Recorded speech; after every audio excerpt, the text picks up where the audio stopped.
FF7 Remake Part 3 is closer than we think, and this is everything we know so far. Possible spoilers ahead. This game is shaping up to be huge.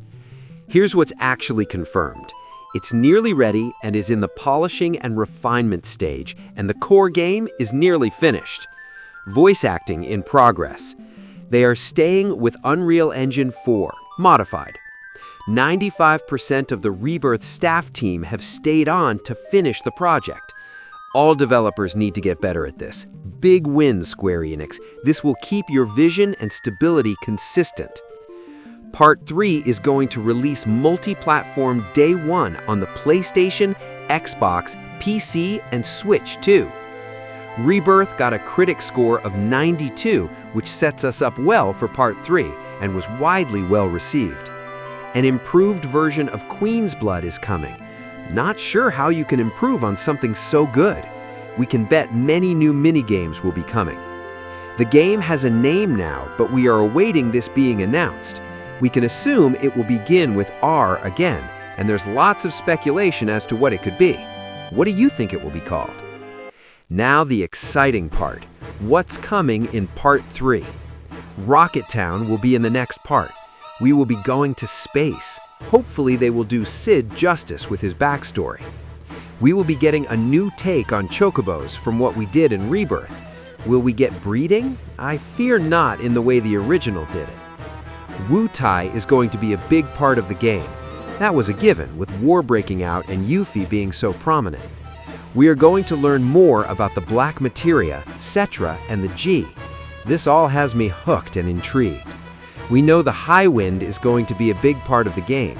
Can't wait to see how this works, but seeing how the plane was used in Rebirth, they were already testing some ideas. And then there's the speculation.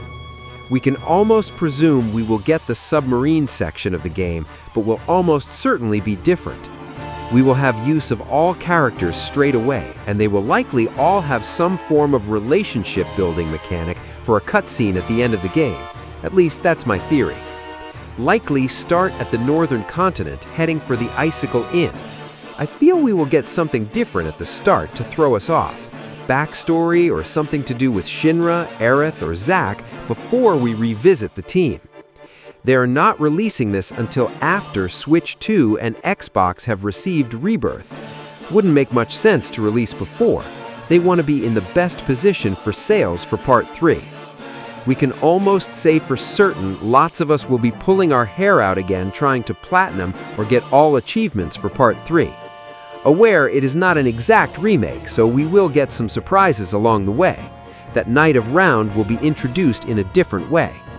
Vincent will have a more fleshed out backstory and will include Deep Ground, Turks, Sephiroth, doctors, and lovers.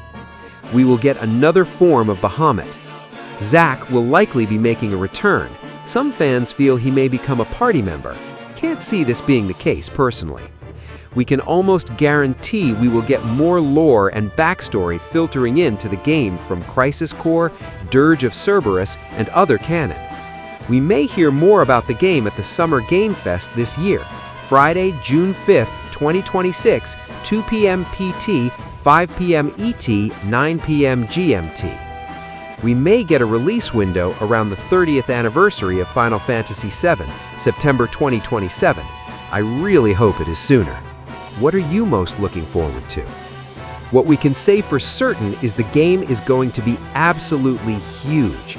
There is so many places left to see, not to mention we pretty much have to return to every place we have already been. Midgar alone was the whole of the first game. Well, I for one am looking forward to this. This isn't just a remake anymore. This is shaping up to be the biggest Final Fantasy ever made.